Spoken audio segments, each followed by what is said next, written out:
popping? All right, man. So I want to say thank you for coming out. Definitely. This is episode 6 of Let's Get Behind the Scenes. Nice. I wore this shirt today because my first acting role was for Tough Love. Okay. And it was 6 episodes of that season. So Nice. I'm pretty excited to be celebrating with the number 6 and with you, my brother.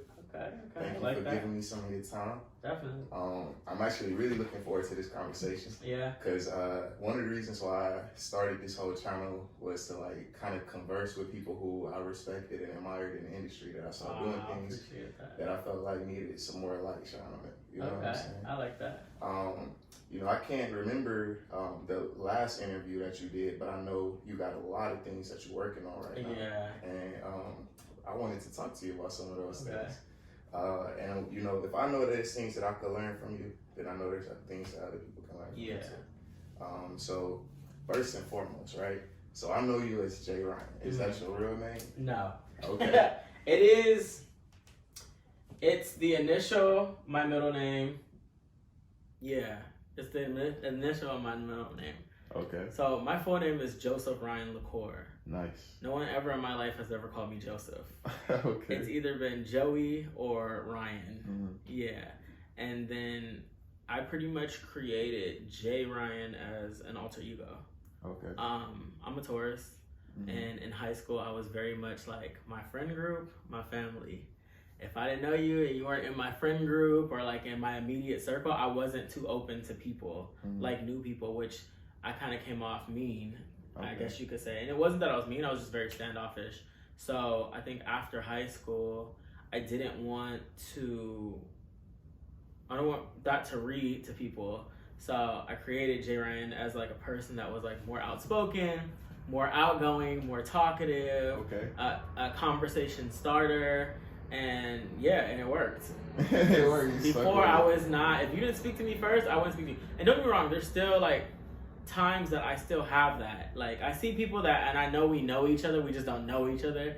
But it's almost like, well, you don't go speak, I ain't gonna speak either. You know, like and it is. It's always like a thing, and especially in the industry, it makes people feel like, well, maybe that person doesn't like me. And it's not that y'all don't like each other. It's just one needs to start the conversation, and sometimes people just don't want to. So yeah, but JRYAN was the alter ego to start that. Okay. Yeah. So you said you did that right after high school. Yeah. Okay. Do you mind saying how old you are? I just turned 34 in May. Congratulations. Yeah. You know what I mean? So where did your story start? Like where? I know you're in LA right now. Are you from LA? I'm born and raised from LA. Okay. I'm from the Valley actually. Really? So I didn't move too far. Like I was born in Tarzana, California. So what, like 15 minutes from here? Yeah. Born in Tarzana. I was raised between the Valley and LA. So my mom was like always the Valley. My dad was always LA. So he was always like mid city, kind of close to Inglewood. Yeah. Okay. And my mom was always like Valley. And did you know, like growing up, that you wanted to work in entertainment? Or growing up, like at a young age, no. I think my mom worked in music entertainment when I was younger. So I think that was like my start, my entry. Once I hit high school, I got signed to a background acting agency. A background acting agency, and then like stuff for like print modeling and stuff like that, like little shit like that, that she was like trying to plug me in. I was also in the music group at the time, and that was like my focus was like the music thing. I wanted to sing. I would do all the talent shows. I won most talented in high school. Like that was like my thing. But my mom, I think because she had like music industry work, she didn't necessarily want me in the music industry. She was pushing for like the acting thing. So I did the acting thing, and the funny thing is I never cared about it. Like, and for some reason I was booking all this shit. Like I was booking and I could care less to be on set. Yeah. Like it was crazy. Like my first show was Everybody Hates Chris. Oh wow. Okay. Yeah, I got my first SAG voucher on that show. Oh, congrats. And I didn't even know what SAG was back then. That's how much I didn't care about acting. I was like, whatever, I'm just gonna show up, you know? Like I was so that kid, like I'm just here to collect a check, you know? And so I got my first SAG voucher, then they ended up doing a rewrite for the episode, so I ended up filming it twice. So I got my second SAG voucher, and then a week later I booked That's So Raven. and I ended up getting Taft-Hartley, so I got all my SAG vouchers in 1 week. Oh wow. Yeah, and I didn't know that was like such a difficult thing for up and coming actors to get 3 SAG vouchers, because you needed 3 in order to be eligible to join SAG. But I had met so many people on set that they have been acting for like years and could not even get 2, let alone. And I'm like, I got 2 in 1. in 1 week. No, I actually got more, because That's So Raven was a 4-day shoot. So I got 4 off of that show, 2 off of Everybody Hates Chris. And then I ended up getting like, I think I racked up in total almost 20 of them. You had too many. And like, yeah, almost 20 of them in less than a year. You had like, and the crazy thing is, when you sign with a background agency, you don't have to audition. It's your photo, and they take the photo there. It's not like you come with like the professional photos that people take. It was called Central Casting, which is in Burbank.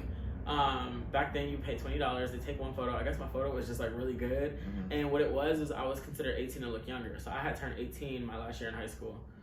So I was able to work longer than other people, but I looked like I was 12 to 14. Oh wow. So yeah, so that's why they were booking me so much. So I would just get picture picked and then get these shows, but then I would get feature roles, which was crazy. And like I would get feature roles, I was getting dancing shit, and I was making bank off of it. Like, it was crazy. But I was very awkward on set back then, so I didn't go by JRYAN back then. So like I would be on these sets, and I didn't know how to talk to the other people, but some of the actors would already know me just from the party scene, really, like being out, or like, because we were doing like, little house parties and stuff, like when we were younger. So they knew me from that, but they didn't. So I would end up meeting them. What you do at these parties? Was like promoting, or? Me and my friends, we were just like a poppin' little group. So like we were like, like the Poppin' Valley kids. Like we were doing like house parties. Me and one of my friends, Erin, who she's actually a publicist now. We used to have a production company called JE Productions, which her dad helped us start. So we were doing like known, like, like little 18 and up parties, all age parties and shit. Yeah. That was the it crew. Yeah. So that kind of like got my name out there like early on. So when I would be on set, some of like the lead actors would already know me. Like it was weird. Like they didn't know me, but they were like I remember I was on. It's so crazy. It ended up becoming Wizards of Waverly Place later. But I did the pilot episode, which was called The Amazing O'Malleys. And the pilot episode, usually when they do pilot episodes for Disney, you get a bunch of different actors and actresses all on the one show. So Brandon Smith, who ended up being on Sunny with a Chance, he was originally on The Amazing O'Malleys. It was like him. It was Selena Gomez.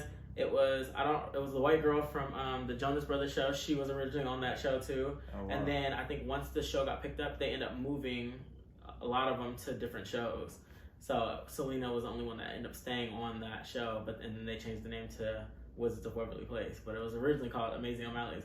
But Brandon Smith, I remember he was like, yo, what you doing this weekend? Like me and him became tight on set. And I met him on that set, and he was like, yeah, I'm going to the Valley this weekend. Some guy named JRYAN is throwing a party.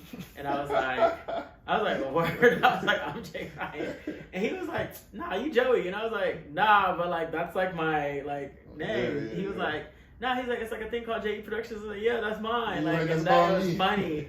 It was so crazy. And I became tight with him, but I remember the AD on set did not like me. And like, for no reason at all. Like he felt like, he said my face seemed like I didn't want to be there.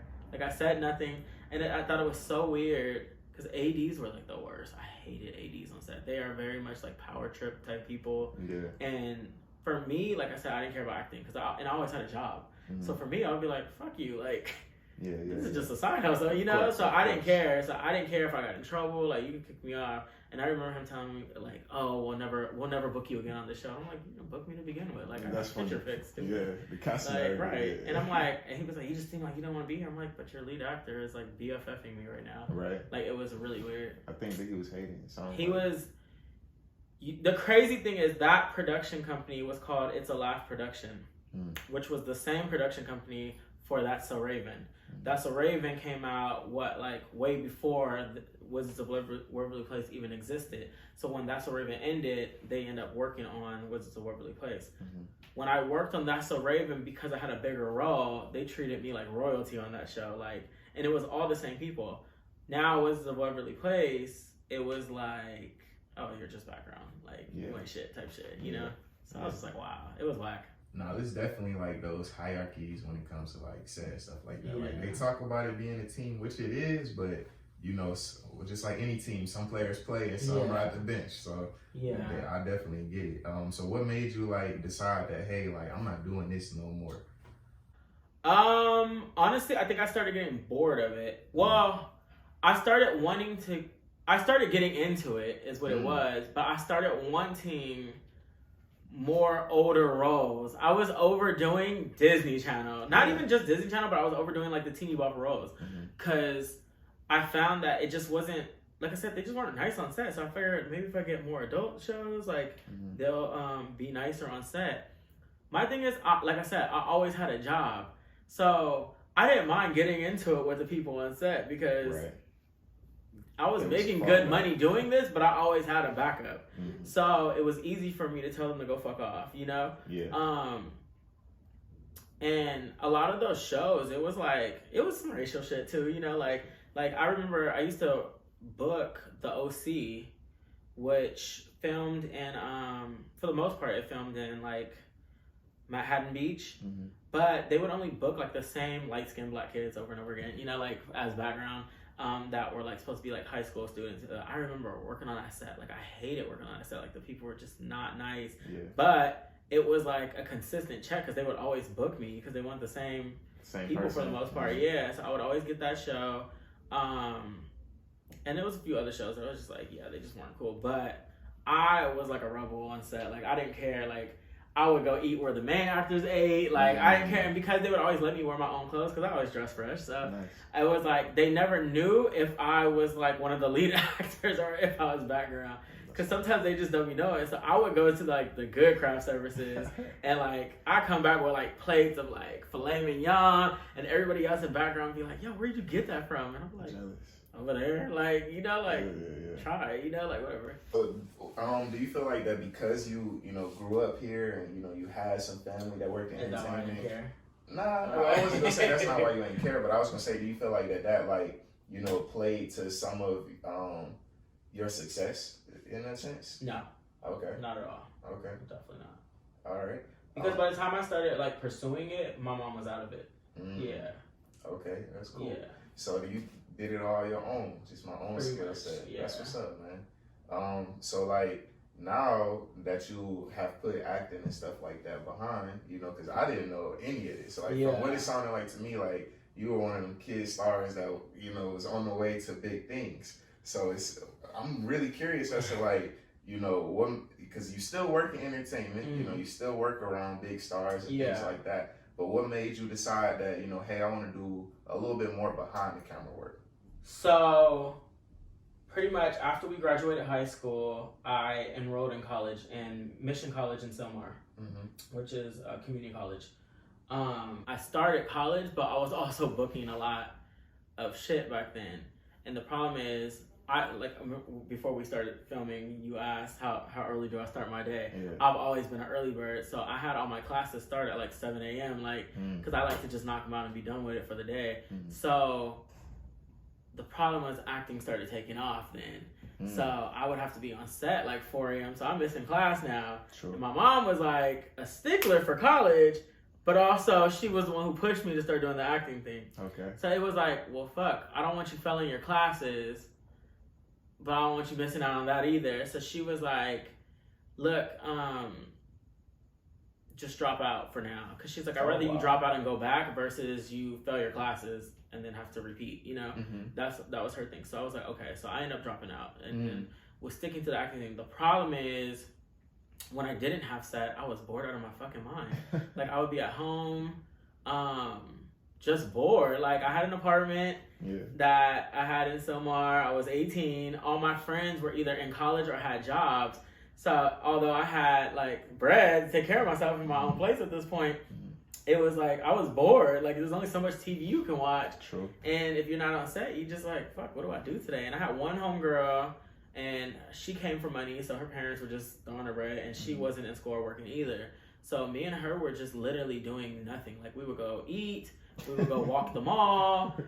Like, it was just like, it was becoming repetitive. And I remember the Topanga Mall did this massive, like, rebuild. And they were reopening. So obviously all the stores were hiring. And I was like, man, I should go apply for a job, you know? So we went. I actually went with her because she wanted to go apply for a job. And I was like, shit, I should just do it too. So we just literally applied at, like, all these stores. And I got callbacks from, I remember, Planet Funk, Metro Park, and Nordstrom's. Okay. I had retail experience because in high school I worked at, like, all the retail stores. So they were going to hire me at all those stores, but Nordstrom's was a department store. I've never worked for a department store before. So I was like, you know what? I'm going to try something new and work with Nordstrom's, which was, like, the smartest decision ever because Nordstrom's pays a lot of fucking money, like, way more than typical retail stores. So when I did that, I took a break from the acting. Okay. And then I re-enrolled back into college. Yeah. Oh, wow. I re-enrolled back into college. And so here in North Hollywood, Valley College, I re-enrolled. And so I was like, all right, I'm going to do college and I'm going to work for a while. I see that. And I would still take jobs, like acting gigs. If they would call, like, I would still take jobs, like, and if I had, like, the day off. But yeah. And it was cool. Okay.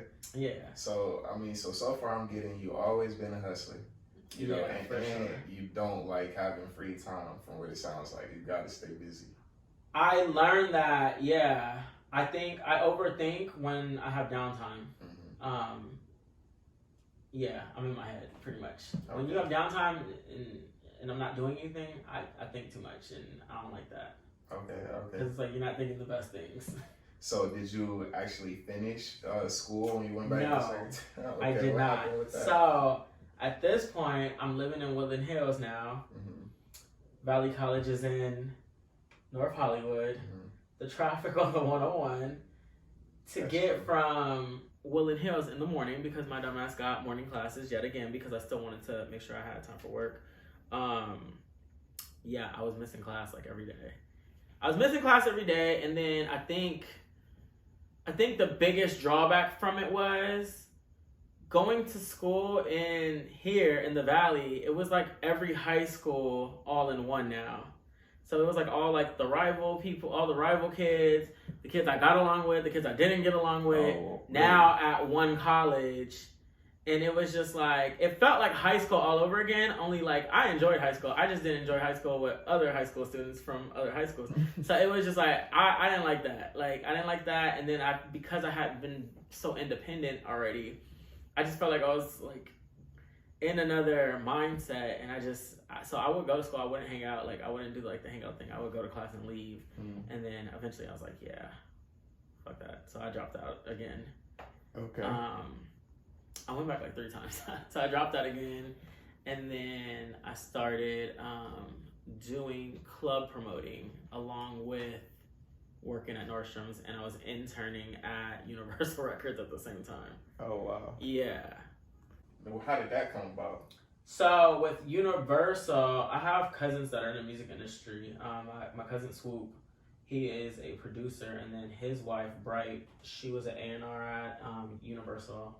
Something called Icon at the time. So is this on your mom's side too? Just out of curiosity. This is on my mom's side, yeah. Okay, it's just power family. So I end up interning under her because I was still trying to pursue music. At this point, I'm no longer in the group.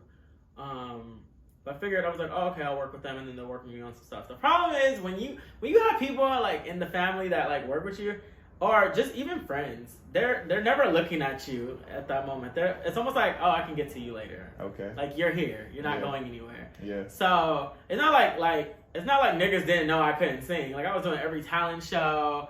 I'm at the studio with them. It was like, yo, pick me. Like it was like that type of thing. But it was like they always had everybody else to work with. It was never like they were looking at me. So I learned very early on. I just had to like learn to do my own thing. Now, where they did look at me is I was good at going out. I was good at connecting. I was good at like being social at this point. Because now the version of JRYAN is now like that guy, you know? So when I was interning, I was good at working with the artists that they did have. I was good at bringing them out. I was good at coming up with strategies and shit like that. So they did offer me a position. It just wasn't paying It wasn't paying me more than what Nordstrom's was paying me. Really? Wow. Yeah, and the crazy thing is, like, to work for, like, Universal is, like, almost like a dream job. Like, damn. And I'm still young, so I'm like, damn, I'm about to be with Universal Records, you know? Like, but no, I was making more money at Universal, so I turned it down.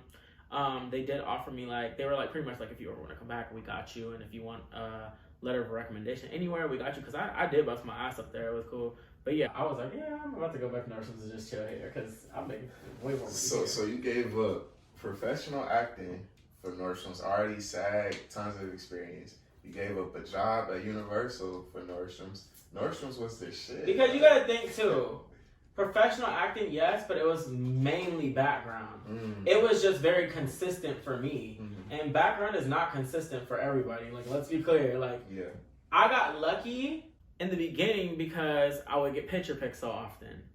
But then they started trying to make me a must pay because I never paid my dues. Because I was like, fuck that, I just want to keep racking up, you know? Then after it came around and they were trying to make me a must pay. So when you become a must pay, they almost don't want to book you on the gigs if they're going to give you the voucher. But one of my managers so in high school, I worked for Express. Okay.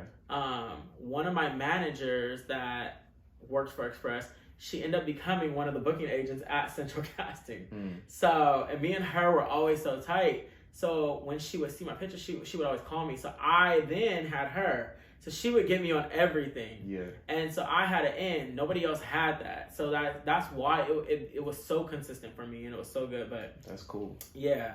But it was also, I was getting over, like I said, I was getting over the ADs on set, dealing with the people on set.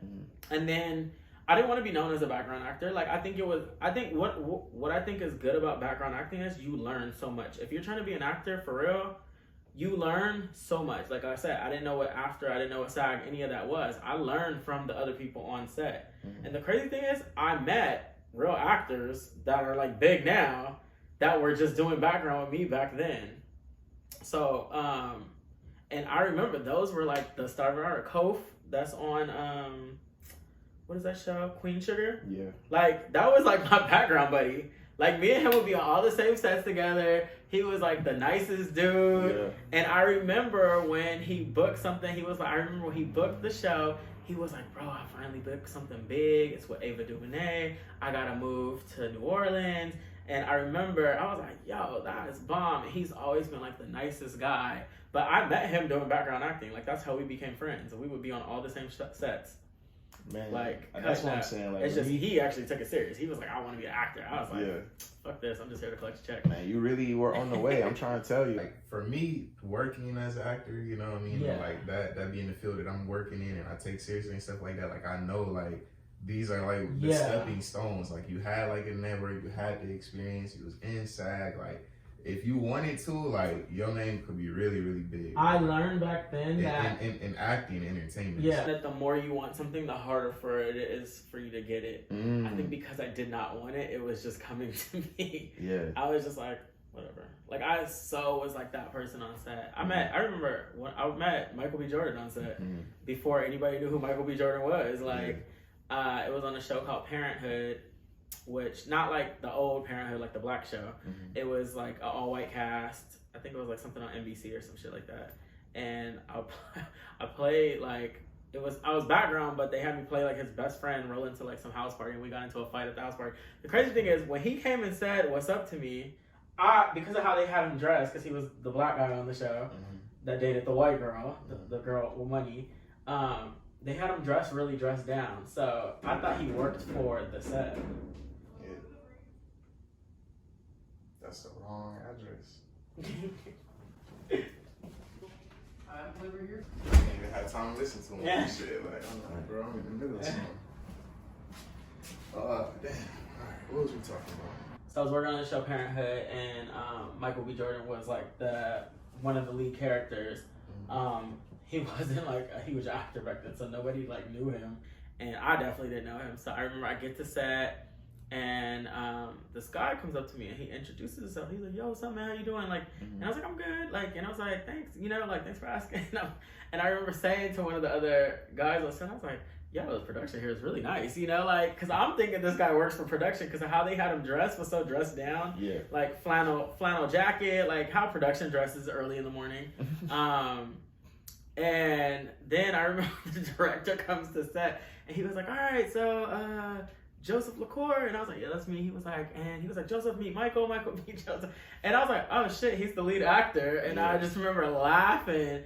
And now he's like so huge. And I was just like, damn. And I remember when we first started seeing him at like events and stuff. And like, I remember people being like, who is that? And I'm like, yo, I was like, he's gonna blow up. Like, and sure enough, like that nigga. Yeah. Yeah. Okay. So but, so you meet a lot. You learn a lot during background. That's what I will say. That's like the thing. And I think a lot of people that like want to pursue acting, they're like so against it. They're like, I don't want to do background acting. Like, nah. Like you'll learn so much from the people that are doing it. Yeah, I was with Central Casting for a while too. I actually had, I think the first time I signed up with them was out here, and I did that for like a year or two when I first moved out to LA. Yeah, so it's real easy to get into. And, you know, anybody. That's one thing that I really like about acting is that like anybody can do it. Right. You know, any age, weight, height. You know what I'm saying? So no, that's super cool. So like, you know, you keep mentioning all of these different like brands and designers and clothing stores and stuff like that you worked for. And I know you as, you know, one of the lead reps for Pretty Little Thing and Boo Man. Yeah. Are there any other brands you rep right now? No. Okay, so like, have you always been like fashion forward type of guy? So the crazy thing is, in high school, I thought I was like fashion forward. I didn't realize I wasn't fashion forward until I started working for Nordstrom's. I think Nordstrom's really taught me how to dress. Because before, I thought I was the shit. And then the shit that was coming through there, I was like, oh shit. So I was trying new things and my style became like fresh because I was working there. After that, I didn't care to go into the fashion business. It's not like I was like looking like to go into fashion business. Honestly, like the way Pretty Little Thing and Boo Man happened, we're just like, I don't know, maybe God's plan, I guess. Because it kind of happened out of nowhere. Like, it wasn't like I thought to myself like, oh, let me go work for brands. I actually didn't think that way. Once I decided to work behind the scenes and work in PR and management for entertainers strictly, that was all I wanted to do. I think the more I was learning about PR, because I didn't go to school for PR. You know what I'm saying? Like, I was doing the promoting thing, and then I took an internship. I pretty much got the clip note version on how to do PR. It's just, I was like, let me work smarter, not harder and quicker, because I needed bread. You know what I'm saying? So I was learning the ropes, and I was like a go-getter for that. So once I learned that, I started getting my name recognized for working with specific people. Because of that, the brands started reaching out. So even before brands, I actually was representing nightclubs. Nice. So I started representing like this owner out here in Hollywood. He owned like 4 or 5 different nightclubs, and so I was doing all the PR for his buildings, which is when I started obtaining retainers. Okay. Because with entertainers, you can get an entertainer. And it could be a semi-big entertainer, and it could be a big entertainer. The problem is, if an entertainer doesn't have something going on all the time, eventually they're going to let you go. Because it's like, well, what do I need a publicist for? I'm not really promoting anything right now, so let's take a break. Now, if you're good, they'll have you come back. And what I will say is pretty much everyone I've ever worked with has always, when they did have something going on, they would call me back. Nice. So I would always get them the repeat business, which was great. But if you're like new in the game, and living in LA is not cheap, you know what I'm saying? So it's like, and beyond just living in LA not cheap, it's like you don't want to be working just to be paying rent. Like you want to actually live in LA. So you first though, it's funny hearing you say living in LA is not cheap, and you were born and raised there. So okay, so that's the thing. Living in LA is not cheap, but for me, that's all I know. Right. So I don't know the Atlanta rent or the Dallas rent. You know what I'm saying? Like, I've never experienced that. So I will say, when people complain about like rent and stuff, it's like all I've known is LA. So like, you wouldn't consider it like regular price? It is regular, but it's still expensive when you're a sole proprietor, like when you're self-employed. It's different when you're working for something, you know what's coming in. Even working for Nordstrom's, I knew I was going to get a weekly check. Now I'm working for myself. So it's like your hustle has to be that much. You get what I'm saying? Yeah. So if you lose a client, now it's like, well, fuck. Where am I gonna replace that? Yeah, you know what I'm saying? groceries That's and when shit. you start feeling it. Yeah. Like, yeah, I used to think about like lunch being $20. Like, fuck. I gotta pay $20 every time I'm hungry. Like, it's not like you want it to be $20. Yeah, it's like you go in there with the mindset like, oh, I'm gonna get some for $5. Remember, Subway was selling $5 footlongs. Like, the $5 footlongs is hitting, but then you want the chips and you want the drink and you want, like, that shit ends up being $20. I remember even working for Nordstrom, I used to be thinking like, damn, lunch is expensive as fuck. Like, and now it's so crazy because, yeah, now a nigga got bread. So now lunch is being like $60 sometimes. And I'm like, okay. Like, you know, like, because we've worked to get there, which is great. But yeah, back then, like, it was a tough thing because you didn't know where the next business was coming from. I was lucky because growing up here, I did know like a lot of celebrities and a lot of celebrity kids.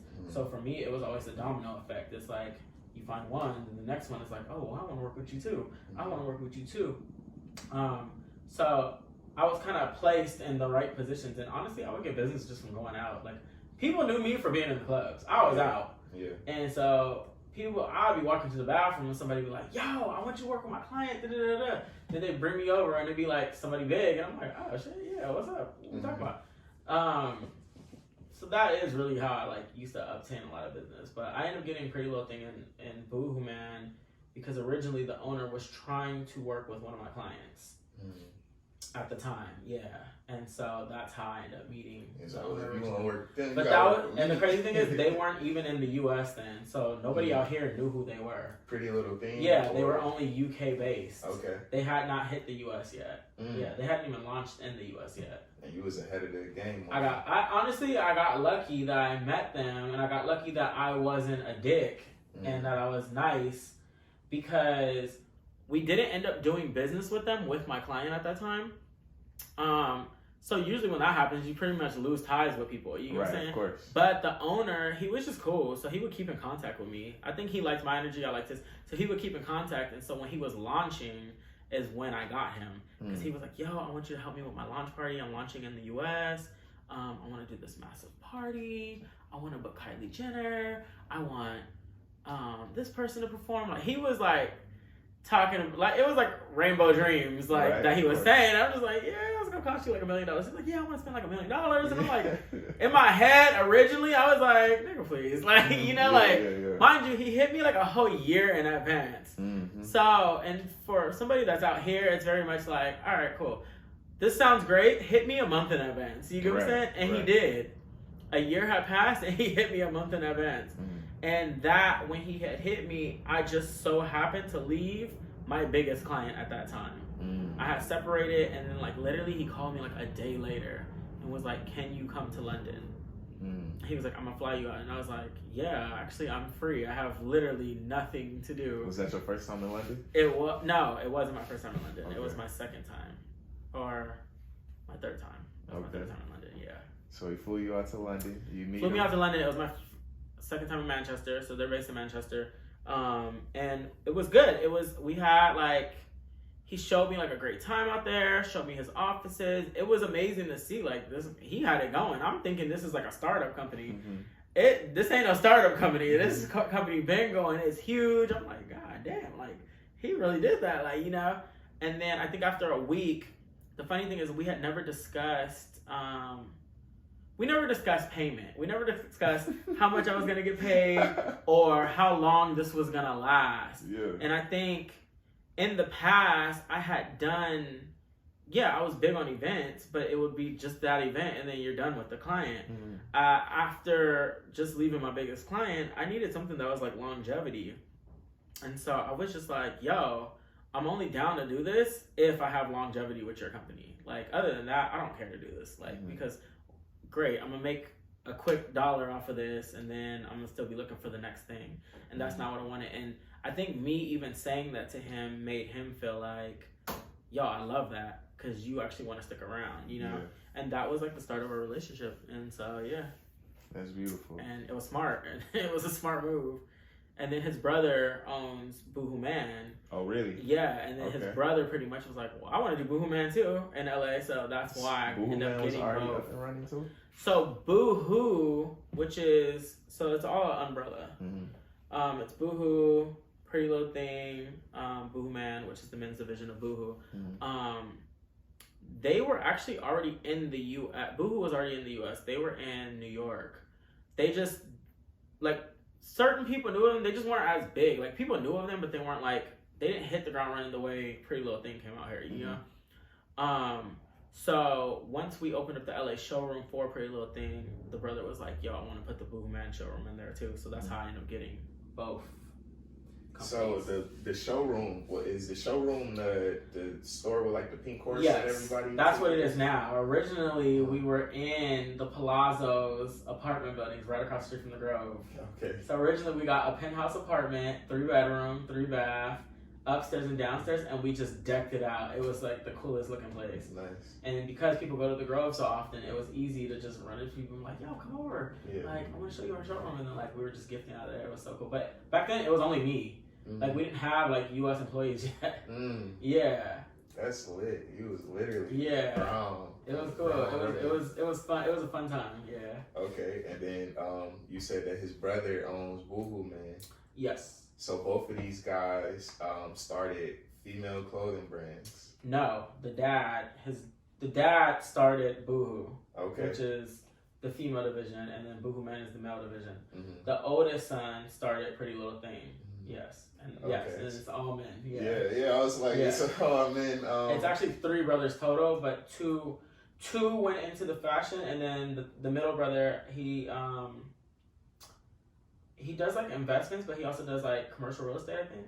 And then he also invested in the brands. Yeah. Okay, man, that's a beautiful story. I'm even happy for them too. Just like that whole family, what they doing together and stuff like that. That's cool. Yeah. So I mean, like, you know, with you now having these relationships, right, and being able to have these partnerships, and you know, these brands are like huge. Like a lot of people are like, you know, like they said, they just see the hugeness of the brand. They didn't see all the work you put in before that. You know, is this something that you obviously like see as like your baby as well too? Like, you can't wait. I definitely want. For me, it's like at this point, I've been friends with them. I genuinely feel like they're my family at this point. Like that is like, because we've just had so much time together, so much rapport. Like we've spent time together, we've traveled together, we've done so much together. You know what I'm saying? So at this point, it's like you are a part of family. Do I feel like it's my baby? No, because the thing is, I don't own these companies. You know what I'm saying? I don't have ownership in these companies. I think in the beginning, coming to the U.S., a lot of people did think that. A lot of people would say like, oh, you own Pretty Little Thing. The thing is, I never acted like I did. I never would insinuate. I think what it was people just saw, one, the celebrities I was bringing to the table, they were tagging me on social media, so everybody thought it was mine. And because the owner at the time, he wasn't seen as often. He was just coming out here and being seen. But yeah, I never acted like I did. But yeah, I felt like it was a baby that I helped raise in the U.S. But do I feel like it's mine now? Because I feel like I'm a big part of it. But no, I don't feel like it's mine. So with everything that you've, done over the years, and all of the sacrifices that you know, these things that you put to the side, you know, as far as like your acting, your singing and stuff like that. I know from doing my own little bit of research that you got a single out right now. So what was, I guess, the encouragement that you got to release a single now with everything that you got going on? Okay, so this is the tricky part about entertainment. If you start off as an entertainer, that is how people look at you. So from high school and on, I was an entertainer. I was in a music group. I was doing the acting thing. I won Most Talented. That was like the route I was going. I personally never wanted to be a starving artist. I wasn't down for the struggle of trying to climb up. You get what I'm saying? Like, I wanted money. And mainly because, like, it's not I still have family that lives in LA, like a lot of family that still lives in LA. But I think at the time, my dad was locked up, My mom had decided she wanted to move to Dallas and purchase land, and I refused to go to Texas. My sister was going to college in Austin and set up shop out there. So I kind of felt like I was like kind of on my own. You get what I'm saying? Like, yeah, I still have a grandmother here, I still have a grandfather here, but it wasn't like, that's not like where I wanted to be, you know? So I was, I needed the bread. You get what I'm saying? I needed to work, I needed the bread, and I didn't really have time to be trying to pursue this career in music and not see money. So I would try to do as much as I could, but I really just started focusing on work. And once I started seeing money, I was like, you know what, fuck this.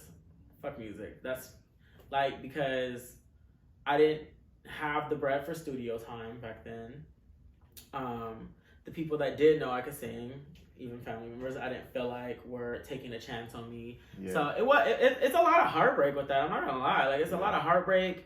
It's a lot of questioning yourself. Like, why? Like you guys always say, like, oh, he can sing, but why aren't you helping me? Like, you know, it was like one of those things. But then they be working with friends of mine. And I'm like, damn, you work with the homie, but won't work with me, and I'm your family. Like, you know, like, that's the type of shit I used to think about. And I didn't like having those feelings, because you'll fuck around and start hating somebody for not. True. And it's not like they physically did anything to you. And it's just like, and I've never been like a closed mouth person. Like, I've always been a very outspoken person as far as like how I feel and what I want. And like, so it got to the point where I was just like, all right, cool.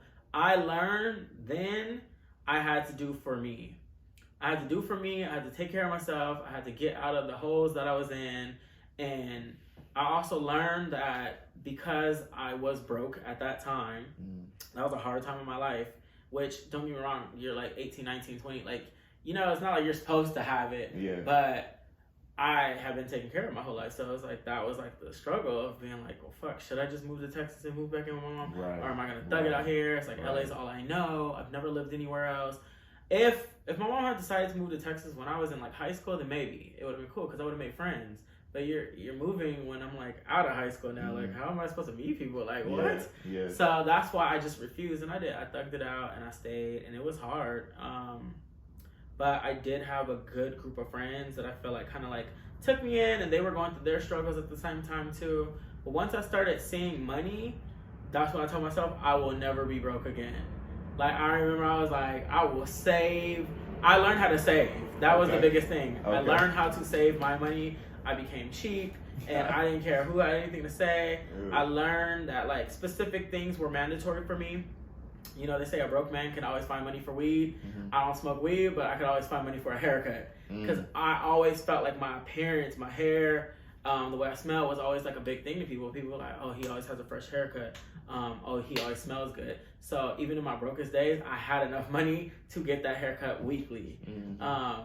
And that was like my thing. I was like pretty much selling myself. And people, I would read people. I learned that people didn't want to just talk to you about business.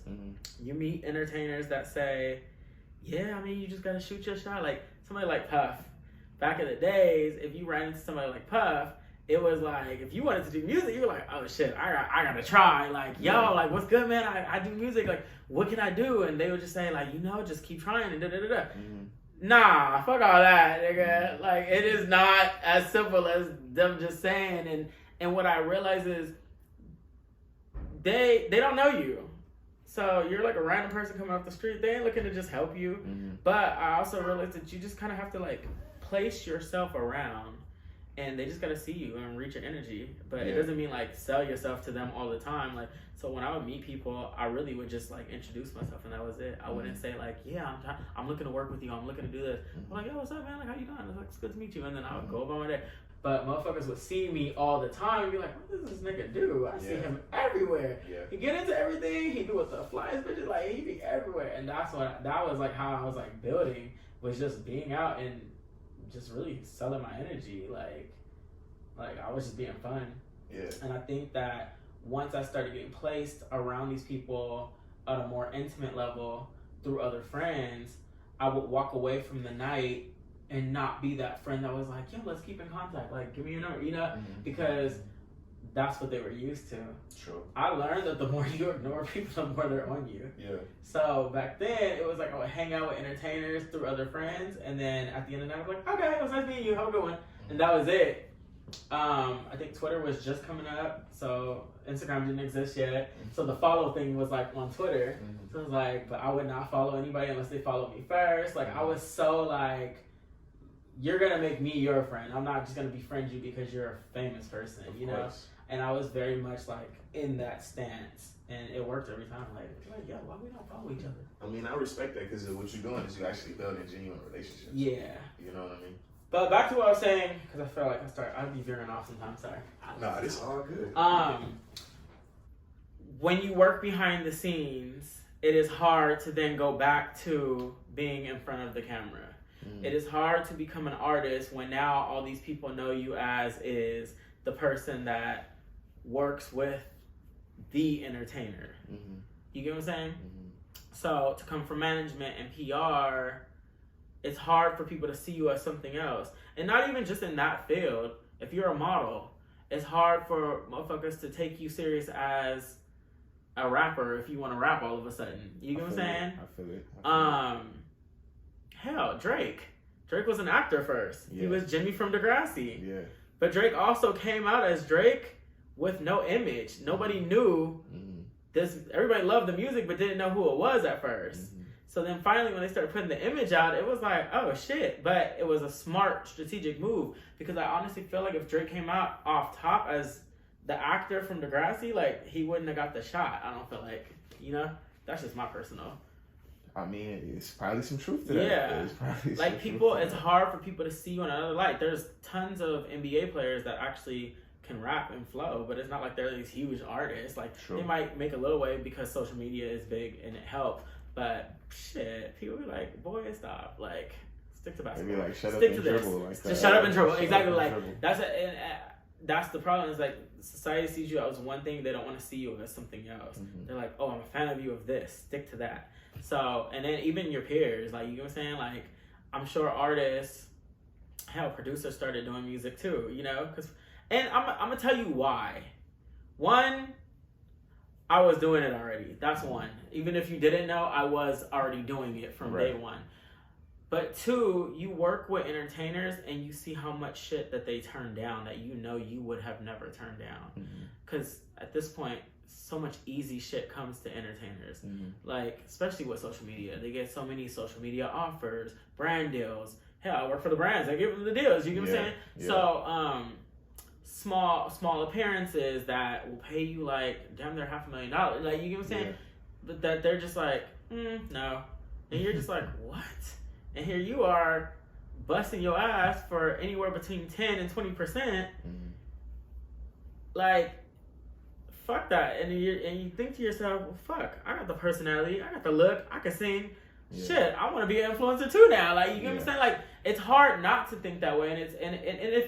And influencers and entertainers will look at it like, no, stick to your craft. Fuck all that.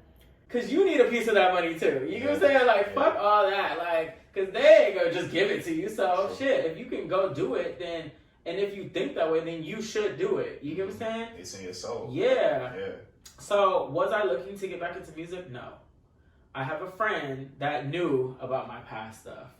And he hit me up and was like, yo, somebody from Atlantic Records wants to meet you. He's an A&R. And I'm thinking they had a client that they wanted me to represent. That's what I was thinking off top. So I was like, oh, what, y'all got like a new artist that you need representation? Like, that's what I'm thinking. And he was like, nah. He was like, let's link. And I'm like, all right. So I meet my boy, and he was like, nah, we want you to do music. And I'm like, what? And he was like, nigga, I know you can sing. I've heard you before. Like, this, that. He's telling me, and I'm just like, yeah, but I'm not really looking to follow that no more. At this point, I make money. Like I make for real money. Like, fuck that. Like, you know, like, that's how I was thinking. And I'm like, and just the emotions and the thought, and I'm not gonna lie, because it's like, I am known by certain people. It's like, it is an awkwardness of people looking at you like, wait, you, because they're not gonna say, oh, you do music now. Oh, you're trying to do music now. That's what it's gonna say, you know. So it's just like, that was like the thoughts that were running through my head. So we went to the studio. We met this guy, he was like, yeah, would you be down? And I was like, look, I think because I'm going into it now stable, I told him, I was like, look, I want to make whatever's going to make money. I don't want to just be in here wasting my time. I don't want the songs that I'm like, oh, this speaks to my heart. It doesn't. I don't know if we should put it out. Da, da, da. So I was like, I don't want to waste time. I don't want to be in the studio just recording a bunch of shit and it never gets released, because when I worked for the label, we would have hella artists signed, but then they would get shelved. Yeah. So they would be working on these projects, but then these projects would never come out. So I was like, I don't want to be that person. If it's not gonna come out, I don't want to do it. And don't waste my time, because I'm good with it without y'all. That's kind of how I went into it. So they were just like, all right, cool. Like, let's do it. Like, fuck it. And so my first studio session was a little awkward. I wasn't comfortable. I hadn't been in a studio. I think I was overperforming because I was like, I didn't want to feel stupid. I didn't want to sound stupid. I was pitchy. It was like, fuck. And they were like, relax. I'm like, how? And, and then the second studio session was even a bigger writer / producer. And that was even more awkward because it almost felt like she was doing a favor to the label. Yeah. Like, okay. You know what I'm saying? And she was nice. She was a sweetheart. She was super nice, but I also felt like, you don't want to be here. Yeah, like, you're like, all right, what's this? So I didn't like that. And then,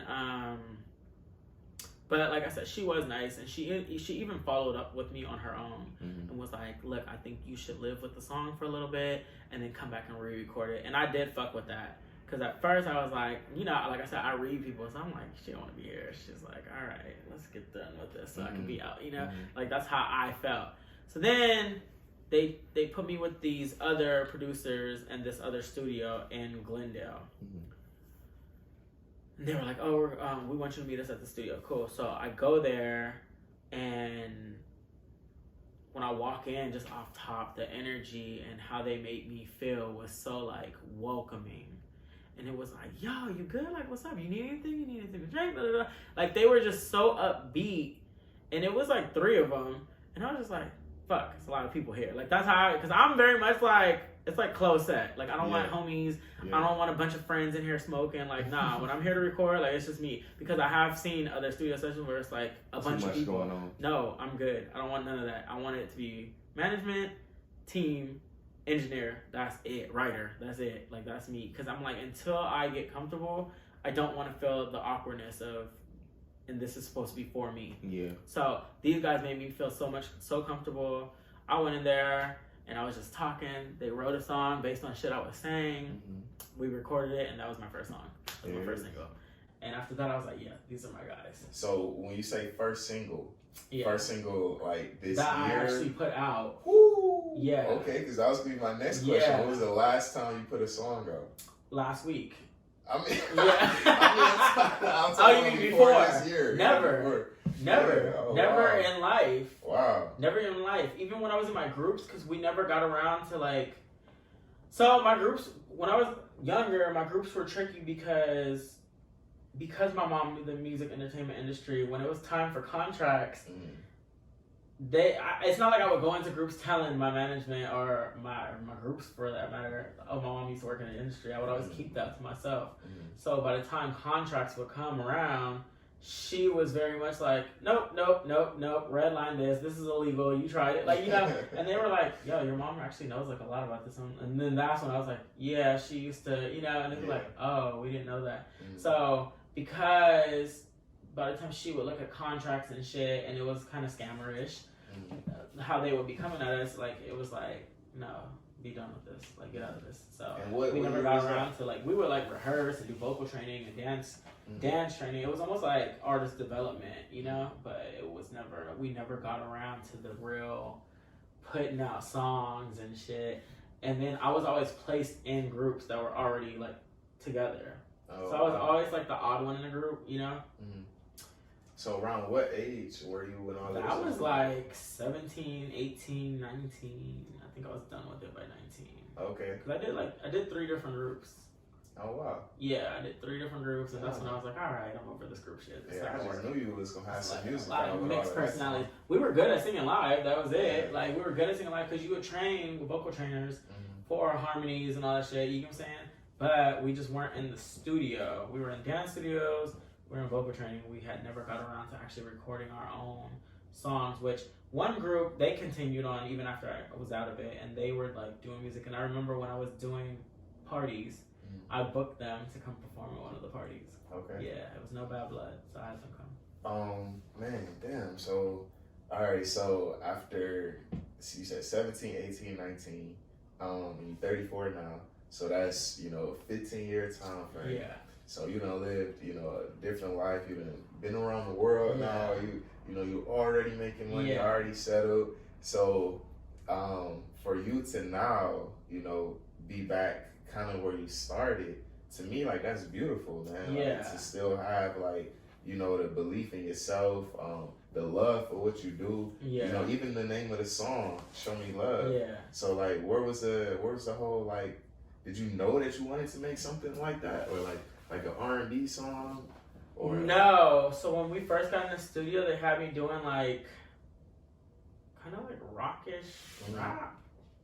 What do you say?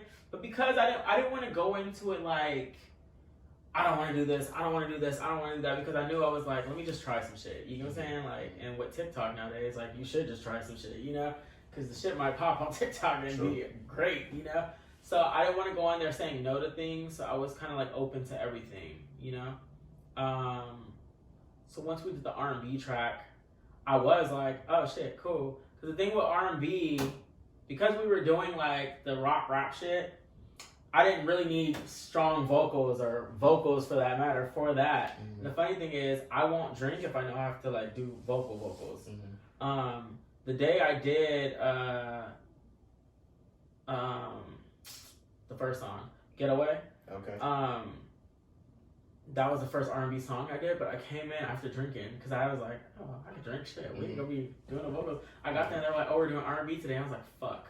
And they were like, what? I'm like, I just finished drinking tequila. And that kind of like strains my voice sometimes. Like, oh, wow. So the Show Me Love song is the one that you just dropped a week ago? Yeah. Okay. All right. So you got 2 out right So I have 2 songs out right now. Okay. Yeah. And you said that Getaway and what else? Getaway and Show You Some Love. Show You Some Love. Boom. So if somebody wanted to stream this, it's on everything? It's on everything. Boom. Everything. Everywhere. You know, I just found out that a stream is only like 31 seconds or something of the song for it to count as a stream. Did you know really? No, I didn't know that. I'm so uneducated and all that, and I do want to learn. Because it's like, for me right now, I'm just doing the music, and I'm just like, cool, I'm just happy to put something out, you That's know? beautiful, though. I'm not even looking at the money behind it yet, but just because I felt like, let me build up my shit. I think coming from the PR background, I'm like, let me build, but I do need to start like looking into like publishing and all that shit. I literally was just talking to someone the other day, and they told me that anything over 30 seconds counts as a stream. So like once you get to like 31 seconds, you get paid. Okay, well, I need to. So do we have any like performances coming up? So it's funny because that got brought up. There's a showcase that this guy is doing. His dad is the head A&R of Atlantic, and he's doing a showcase. So he asked me to perform at it. So when they called me, I felt like I was put on the spot. And they were like, yo, we're doing a performance. We wanted to add you on the roster. Are you down? And I could tell I was on speakerphone, which, you know. That's why you felt on the spot. Yeah, I felt on the spot. But so I was like, of course. But in my head, I'm like, fuck no. Like, perform? I wasn't even thinking of that. Like, you know, like, because I wasn't. I'm just like, yeah, let's just keep putting out these records. Like, you know, like, so it's a scary thing, you know, to think about. It's on November 11th, which is very close. But so after I got off the phone with them and then I talked to the dude that sets all my shit up, I was like, look, I'm not going to shy away from it. I'm not going to lie. I could tell you have me on speakerphone, which annoyed the fuck out of me. However, let's get a rehearsal going. And I was like, a consistent one. And I was like, and then I'll be good. Because I was like, I don't want to go into this looking like a fucking amateur, you know? But I also feel like my songs aren't like hard to sing either. Like, so I'm not going to be afraid. Do I see? I think the nervousness is more so like the invites of like performing for your friends and, you know, I thought like, you would feel comfortable with that. Nah, me and my friends be talking shit, so I can only imagine what they would be thinking of me up there. They were like, nigga, like, but I've always been a person that was able to be like, I don't give a fuck. Even if I do, I know how to, like, I'm a Taurus. I know how to pass it, so whatever. So All right. So November 11th, you gonna have like background dancers and everything too? I don't know. So we're gonna see. I'm gonna meet with creative director and shit. Okay. 'Cause he was saying that he was saying he felt like I should, but we're gonna see. We're gonna see. We're gonna exhaust all options. Man, listen, you got a lot going on. Like I said, I would really appreciate you giving me your time because I personally know just from like following you on Instagram and stuff like that, I see how busy you are. Like just for you to even be in LA right now and me to catch you. Like, I know. I'm leaving tomorrow. See, I appreciate that, man. I really do. So I guess with the music that you got coming out right now, you still working with Pretty Little Thing, Boo Man. Yeah. Is there anything else that we need to know that you got in the works or any secrets you want to share or anything? I'm gonna finish a full EP. I'm gonna continue grinding it out with Boohoo Man and Pretty Little Thing. I think we got like some cool events and stuff coming up that we've been working on. No secrets. Okay. Right now. All right. So I can think of at least. For all of the content creators out there, right? All of the influencers and stuff like that. You know, people that want to work with these brands. What is it that you recommend for them to do if they want to collab with Pretty Little Thing or Boohoo Man? I would say the biggest thing and advice I can give is don't make everything about money. Mm-hmm. Like, it's a tricky thing because I've always been a person that's like, if it don't make dollars, it don't make sense. But you also have to learn how to relationship build, and I think that's the biggest problem with influencers is they don't know how to relationship build. Mm-hmm. They're just like, well, how much can I get paid? But then and then in the same sentence, they're like, well, but can I get some free clothes? Mm-hmm. But it's like, well, no, because you don't want to tag. You've already made that clear. Unless we cut you a check, you don't want to tag or post. So it's give and take. I think even brands realize who fuck with them as much as they fuck with them back. You get what I'm saying? Mm-hmm. And people that rock with brands tend to continue to get the deals. People that show up to events without asking for pay all the time, every single time, are the ones that tend to get the deal. You get what I'm saying? Like, you gotta learn how to be like a relationship builder.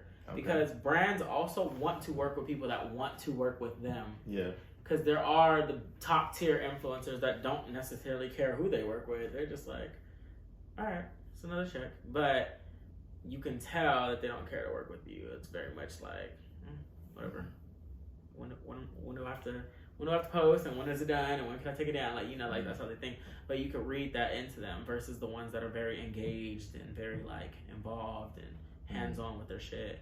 Yeah, I think the biggest thing is I could tell them is to relationship build. Okay. And then you made a comment about top tier influencers, right? Yes. So is there like a required, like, do you have like specific requirements that you look for so it's not necessarily your followers anymore. It's really your engagement. It really is your engagement, your interactions that matter, because you can have somebody that has like millions of followers but that get way less likes than a person with 10,000 followers. You know what I'm saying? Yeah.